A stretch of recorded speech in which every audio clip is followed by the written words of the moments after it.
வணக்கம் 11ஆம் வகுப்பு மாணவர்களே. நம்ம இன்னைக்கு கிளாஸ்ல இயல் 3ல கவிதை பேழைங்கிற தலைப்புல குறுந்தொகை பத்தி பார்க்க போறோம். குறுந்தொகை என்னது? 8 தொகை நூல்களில் ஒன்றுதான் என்னது? குறுந்தொகை. 8 தொகை நூல் ஒன்று. இது சங்ககால பாடல்களா அமைந்திருக்கு. இந்த பாடல்கள் சங்ககாலத்தை சார்ந்து அமைந்திருக்கு. இது அகம் பற்றிய பாடல்கள் அமைந்ததுதான் என்னது? இந்த குறுந்தொகை. குறுந்தொகை பாடல்கள் முழுவதும் என்னது? அகம் சார்ந்த பாடல்களா இருக்கு. இந்த 8 தொகை நூல்கள் அப்படின்னு சொல்லி நம்ம பார்த்தோம். அந்த 8 தொகை நூல்கள் என்னென்ன அப்படின்னு சொல்லி நம்ம பார்த்திடலாம். 8 தொகை நூல்கள் பற்றிய வெண்பா இருக்கு. அது என்னன்னா, நற்றிணை, நல்ல குறுந்தொகை, ஐங்குறுநூறு, ஒத்த பதிற்றுப்பத்து, ஓங்கு பரிபாடல், கற்றறிந்தார் ஏத்தும் களியோடு, அகம் புறம் என்று இத்திரத்த 8 தொகை. 8 நூல்கள் என்னென்னது? நற்றிணை, குறுந்தொகை, ஐங்குறுநூறு, பதிற்றுப்பத்து, பரிபாடல், களினா கலித்தொகை, அகம்னா அகநானூறு, புறம்னா புறநானூறு. இவை அனைத்தும் என்னது? 8 தொகை நூல்கள். குறுந்தொகையை என்ன அடைமொழினால சொல்லியிருக்காங்க பாருங்க. நல்ல குறுந்தொகை அப்படிங்கிற அடைமொழினால சொல்லியிருக்காங்க. உரையாசிரியர்கள் பலரால அதிகமாக மேற்கோள் காட்டப்பட்ட நூல் எது அப்படின்னு சொல்லி பார்த்தோம்னா இந்த குறுந்தொகை தான். சரிங்களா? இந்த 8 தொகை நூல்கள்ல நம்ம அகநூல்கள் என்னென்ன, புறநூல்கள் என்னென்ன அப்படின்னு சொல்லி நம்ம தெரிஞ்சுக்கிடலாம். அகநூல்கள் மொத்தம் 5 இருக்கு. என்னென்னா, நற்றிணை, குறுந்தொகை, ஐங்குறுநூறு, களித்தொகை, அகநானூறு. இவை அனைத்தும் என்னது? அகம் சார்ந்த நூல்கள். இந்த 5 நூல்களும் அகம் சார்ந்த நூல்கள். அப்புறம் புறம் சார்ந்த நூல்கள் என்னன்னு பார்க்கலாம். புறம் சார்ந்த நூல்கள் 2 நூல்கள் இருக்கு. என்னன்னா, பதிற்றுப்பத்து, புறநானூறு. அப்புறம் அகம்புறம் சார்ந்த நூல்கள் இருக்கு. அகம்புறம் சார்ந்த நூல் என்னது? ஒரே ஒரு நூல் இருக்கு. அது என்ன அப்படின்னா பரிபாடல். இதான் என்னது? அகம்புறம் இரண்டும் சேர்ந்த நூல் தான் என்னது? பரிபாடல். முதல்ல குறுந்தொகை பத்தி பார்க்கலாம். குறுந்தொகைக்குரிய பெயர் காரணம் என்ன அப்படின்னு சொல்லி பார்க்கலாம். 4 அடி முதல் 8 அடிகள் வரை அமைந்த குறுகிய ஆசிரியர் பாக்களால் தொகுக்கப்பட்ட நூல் தான் என்னது? குறுந்தொகை. அதனாலதான் குறுந்தொகை அப்படின்னு சொல்லி பேர் வந்துச்சு. அதனால குறுந்தொகை என பெயர் பெற்றது. இது எதனால பெயர் பெற்றுச்சு? அளவால் பெற்ற பெயர். இந்நூல்ல 400 பாடல்கள் இருக்கு. அந்த 400 பாடல்கள்னால இந்த குறுந்தொகை குறுந்தொகை 400 என்றும் அழைக்கப்படுது. இந்நூலில் 400 பாடல்கள் தொகுக்கப்பட்டுள்ளதால் குறுந்தொகை 400 என்றும் அழைக்கப்படுகிறது. இந்த நூலினுடைய பெருமை என்ன அப்படின்னு சொல்லி பார்க்கலாம். குறுகிய அடிகள்ல அழகிய கருத்துக்களை சுவைபட விளக்குறதுனால அது இந்த நூலினுடைய பெருமையா இருக்குது. அப்புறம் பண்டை தமிழருடைய ஒழுக்கம், வாழ்க்கை முறை, பழக்க வழக்கங்கள், பண்பாடுகள், நாகரிகம் இவை பற்றி அறியலாம். இந்த நூல்கள்ல எதை அறியலாம்? பண்டை தமிழுடைய ஒழுக்கம், வாழ்க்கை முறை, பழக்க வழக்கம், பண்பாடு, நாகரிக சிறப்பு ஆகியவற்றை அறியலாம். இந்த 8 தொகை நூல்கள் என்ன அடைமொழினால சொல்றாங்க? நல்ல குறுந்தொகைங்கிற அடைமொழினால சிறப்பிக்கப்படுது. நுழையும் முன் பார்க்கலாம். அன்பும் அறனும் விளையும் திருமண வாழ்வை தலைவி விரும்புவதையும், இருமணம் இணையும் திருமணத்தை உறுதி செய்ய இரு வீட்டார் முனைவதையும் அகத்திணை இலக்கணத்தின் இலக்கியமாய் விளங்கும் குறுந்தொகை இப்பாடல் வழி காட்சிப்படுத்துகிறது. அதாவது அன்பும் அறனும் விளையும் திருமண வாழ்வு தலைவி விரும்புறா. தலைவனும் தலைவியும் என்ன செய்யறாங்க? களவு வாழ்க்கையில முந்தி இருந்திருக்காங்க. ஆனா இப்ப தலைவி என்ன நினைக்கிறான்னா, திருமணம் செய்யணும், தலைவனை திருமணம் செய்யணும் அப்படிங்கிறதுக்காக திருமணம் செய்ய விரும்புறா. அன்பும் அறனும் இணையும் திருமண வாழ்க்கை விரும்புறா. அதனால இருமணம் இணையும் திருமணத்தை, இருமணம் இணையுது, தலைவன் தலைவி, அதுதான் இங்க சொல்லிருக்காங்க. இருமணம் இணையும் அந்த திருமணத்தை உறுதி செய்வதற்காக தலைவன் வீட்டார் தலைவி வீட்டார், அதான் இங்க இரு வீட்டார்னு சொல்லியிருக்காங்க.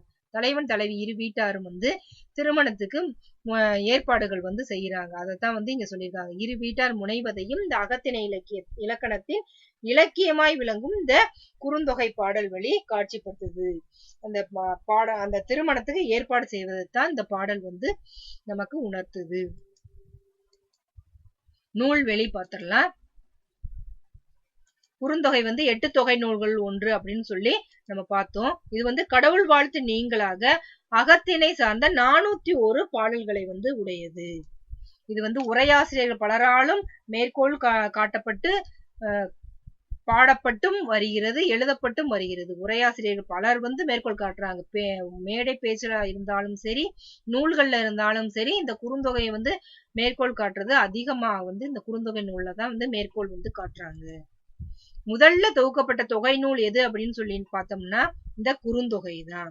இதை வந்து தொகுத்தவங்க யாரு அப்படின்னா பூரிக்கு. நூலை தொகுத்தவர் பூரிக்கு. இது கடவுள் வாழ்த்து பாடினவர் யாரு அப்படின்னு சொல்லி பார்த்தோம்னா பாரதம் பாடிய பெருந்தேவனார். நூல் ஆசிரியர் பத்தி நம்ம பார்த்திடலாம்.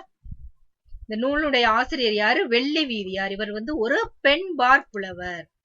சங்க காலத்துல இருக்கிற பெண்பார் புலவர்ல ஒருவர் தான் இந்த வெள்ளி வீதியார் அப்படிங்கிறது. இவர் வந்து என்னென்ன நூல் எழுதியிருக்காரு? நூல்கள்ல இவர் எழுதிய நூல்கள்ல என்னென்ன பாடல்கள் வந்து இருக்குன்னா நற்றிணையில 3 பாடல்கள், குறுந்தொகையில 8 பாடல்கள், அகம்னா அகநானூறுல 2 பாடல்கள் வந்து எழுதியிருக்காங்க. திருமணம் வந்து நடைபெறுது அப்படின்னா அதுக்கு வந்து தலைவன் தலைவி இருவரும் என்ன செய்யறாங்க? களவு வாழ்க்கையில இருக்காங்க. களவு வாழ்க்கையில இருந்து என்ன செய்யறாங்க? கற்பு வாழ்க்கைக்கு மாறணும்னு சொல்லி தலைவி வந்து விரும்புறா. அப்ப வந்து மனக்கொடை வந்து கொடுக்குறாங்க. மனக்கொடை அப்படின்னா என்னது? வரதட்சணை. வரதட்சணையை தான் வந்து என்ன சொல்றாங்க அந்த காலத்துல மனக்கொடை அப்படின்னு சொல்லி சொல்றாங்க. திருமணம் செய்வதற்காக தலைவன் தான் வந்து பொருள்லாம் ஈட்டி கொண்டு வந்து தலைவியை திருமணம் செய்வதற்காக பெண் கேட்டு வந்து வருவாங்க.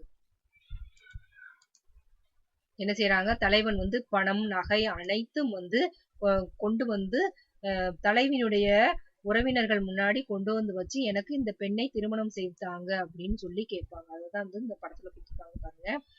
அவ்வளவு பொருட்களையும் கொண்டு வந்து தலைவிய வந்து தலைவன் வந்து பெண் கேட்கிறான். இப்ப இருக்கிற காலத்துல வந்து எப்படி திருமண முறை நடைபெறுதுங்கிறது உங்களுக்கு தெரியும். என்ன செய்யறாங்க? இப்ப வந்து பெண் வந்து கொடுக்கணும்னா பெண் வீட்டார் தான் வந்து வரதட்சணை கொடுத்து திருமணம் வந்து செய்யறாங்க. ஆனா அந்த காலத்துல சங்க காலத்துல வந்து என்ன செய்யறாங்க? பெண் வீட்டாருக்கு தலைவன் தான் வந்து பெண்ணை திருமணம் செய்வதற்காக தலைவன் தான் பொன்னும் பொருளும் கொண்டு வந்து கொடுத்து பெண் வந்து கேட்பாங்க. அப்ப வந்து இந்த ஊரில் உள்ள வயது முதியவர்கள் பெரியவர்கள் அனைவரும் தலைவன் கொண்டு வந்து கொடுத்த பொருள் வந்து குறைவாக இருந்துச்சுன்னா தலைவியை திருமணம் செய்து கொடுக்க மாட்டோம்னு சொல்லி தலைவனை வந்து திருப்பி அனுப்பிடுவாங்க. அந்த பரிசு பொருள்லாம் வந்து குறைவாக இருக்கு, 2 பேர் வாழ்வதற்கு ஏற்புடையதா இல்லை அப்படின்னு சொல்லி திருப்பி அனுப்பிடுவாங்க. மறுபடியும் தலைவன் வந்து என்ன செய்வானா மறுபடியும் நிறைய பொருள்களை கொண்டு வந்து கொடுத்து மறுபடியும் தலைவியை வந்து பெண் கேட்பாங்க. இந்த மாதிரி வந்து சங்க காலத்துல வந்து திருமண முறைகள்லாம் வந்து அமைந்திருக்கு. இப்ப இருக்கிற திருமண முறையில நம்ம வந்து பெண் வீட்டார் தான் வந்து பணம் நகை அனைத்தும் கொடுத்து திருமணம் செய்து கொடுக்கிறோம். அந்த கால முறை திருமண வாழ்க்கை முறை வேற, இப்ப இருக்கிற திருமணம் செய்து கொடுக்கும் முறை வந்து வேற. அதாவது திருமணத்துல மனக்கொடை அப்படிங்கிறது வந்து மாறுபட்டு இருக்குது. அப்ப வந்து தலைவன் தான் கொடுக்குறான், இப்ப வந்து பெண் வீட்டார் தான் வந்து மனக்கொடை வந்து கொடுக்குறாங்க. அதான் அம்மா வாழி தோழி நம்மூர் பிரிந்தோர் புணர்ப்போர் இருந்தனர் கொல்லோ தண்டுடை கையர் வெண்டலை சிதவலர் நன்று நன்றென்னும் மாக்களோடு இன்று பெரிது என்னும் ஆங்கனது அவையே அப்படின்னு சொல்லி யார் சொல்றா? வெள்ளி வீதியார் வந்து சொல்றாங்க. இந்த பாடல் வந்து தோழி வந்து தலைவியிடம் கூறுவதாய் வந்து அமைந்திருக்கு. அம்மா வாழி தோழி, அதாவது தலைவியிட்ட வந்து தோழி வந்து என்ன சொல்றாங்க அப்படின்னா, தோழியே நீ வாழ்வாயாக அப்படின்னு சொல்லி தலைவியை வாழ்த்தி கூறிட்டு நான் கூறுவதை நீ கேளு அப்படின்னு சொல்லி சொல்றாங்க. என்ன சொல்றா தோழி அப்படின்னு பார்த்தோம்னா, ஆங்கனது அவையே அப்படின்னா இந்த கூட்டத்துல வந்து இருக்கிறாங்க பாருங்க, நம் வீட்டில கூட்டமாய் கூடி பேசுவதற்கு இடமான அந்த தலைவாயில்ல வந்து தலைவனுடைய உறவினர்களும் தலைவினுடைய உறவினர்களும் இருக்கிறாங்க. அதான் இங்க சொல்றாங்க ஆங்கனது அவையே, தலைவன் உறவினர்களும் தலைவி உறவினர்களும் வந்து இருக்கிறாங்க. அங்க யார் யார் இருக்காங்க? தண்டுடை கையர். தண்டுடை கையர் அப்படின்னா கையில ஊன்றுகோலை பிடித்த முதியவர்கள் இருக்கிறாங்க. வெண்டலை சிதவலர். வெண்டலை அப்படின்னா என்னது? வெண்ணிற நரையினை கொண்ட முதியவர்கள் இருக்கிறாங்க. சிதவலர் அப்படின்னா தலைப்பாகை அணிந்த தலைவனுடைய உறவினர்கள்லாம் வந்து இருக்காங்க. யார் யார் இருக்காங்க? தண்டுடை கையர், தண்டு ஊன்றிய முதியவர்கள். வெண்டலைனா என்னது? நரைமுடி முதியவர்கள் இருக்காங்க. சிதவலர்னா என்னது? தலைப்பாகை அணிந்த தலைவனுடைய உறவினர்கள் அனைவரும் வந்து இருக்கிறாங்க. அவங்கள என்ன பேசிக்கிட்டு இருக்காங்க அப்படின்னா, நன்று நன்று என்னும் மாக்களோடு அப்படின்னா நம் உறவினர்களுக்கு வந்து கூறுவதற்கு எல்லாத்துக்கும் நன்று நன்று அப்படின்னு சொல்லி கூறுறாங்க. அதனால இன்று பெரிது, உனக்கு இன்றைக்கு நாள்கள் வந்து உனக்கு பெரிதா இருக்கும், மகிழ்ச்சியா இருக்கும். அப்படின்னு சொல்லி தோழி தலைவியிடம் கூறுவதா இத அமையுது. இன்று பெரிது அப்படின்னா என்னது, இன்றைய நாள் உனக்கு பெரும் பேராய் அமைந்தது.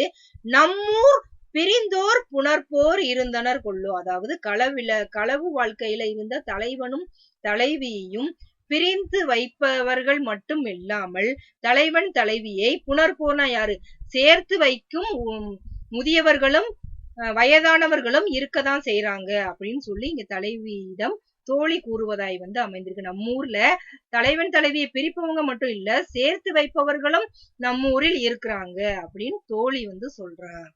தலைவிட்ட நீ வருத்தம் கொள்ளாதே, நீ மகிழ்ச்சியா இரு அப்படின்னு சொல்வதாக இந்த பாடல் அமைந்திருக்கு. இது உங்களுக்கு மனப்பாட பாடல். அடுத்தது பார்க்கலாம். இலக்கண குறிப்பு. பிரிந்தோர் அது என்னது, வினையால் அணையும் பெயர். பிரிதல்ங்கிற தொழிலை உணர்த்துவதனால இது என்னது, வினையால் அணையும் பெயர். நன்று நன்று நன்று நன்று என்னது, அடுக்கு தொடர். அதாவது இரண்டு சொற்கள் அடுக்கி வரணும், அது மாதிரி அது பொருள் தரக்கூடியதா இருக்கணும், அதான் என்னது, அடுக்கு தொடர். பகுபத உறுப்பிலக்கணம். பிரிந்தோர் எப்படி பிரிக்கிறோம், பிரி கூட்டல் இத், இந்த ஆனது விகாரம் கூட்டல் இத் கூட்டல் ஓர் அப்படின்னு சொல்லி நம்ம பிரிக்கிறோம். பிரிங்கிறது என்னது, பகுதி. இத்து சந்தி. இந்த ஆனது என்னது, விகாரம். இத்து இறந்த கால இடைநிலை. ஓர் பலர்பால் வினைமுற்று விகுதி. புணர்ச்சி விதி. தண்டுடை எப்படி நம்ம பிரிக்கிறோம், தண்டு கூட்டல் உடை. எந்த விதிப்படி, உயிர்வரின் உக்குரல் மெய்விட்டோடுங்கிற விதிப்படி எப்படி, தண்ட் கூட்டல் உடை அப்படின்னு புணர்ந்து வருது. அடுத்து உடல் மேல் உயிர் ஒன்றுவது இயல்பு. அதாவது இங்க நிலைமொழியில மெய்யெழுத்து இருந்து வருமொழியில உயிரெழுத்து இருந்துச்சுன்னா உடல் மேல் உயிர் ஒன்றுவது இயல்புங்கிற விதிப்படி தண்டுடை அப்படின்னு சொல்லி புணர்ந்து வருது. இன்னைக்கு கிளாஸ் இதோட முடியுது. உங்களுக்கு வீட்டு பாடம் கொடுத்திருக்கிறேன். குருவினா. குறுந்தொகை குறித்து நீங்கள் அறியும் செய்தியாது. சிறுவினா. சங்க காலத்தில் நடைபெற்ற சமூக நிகழ்வு வெள்ளி வீதியார் பாடலில் காட்சிப்படுத்தப்பட்டுள்ளது. இக்கால சமூக நிகழ்வுகள் எழுத்தில் காட்சிப்படுத்தப்பட்டுள்ளமையை ஒப்பிட்டு விளக்குக அப்படிங்கிற இந்த 2 கேள்விக்கும் நீங்கள் விடை எழுதணும். சரிங்களா? நன்றி மாணவர்களே.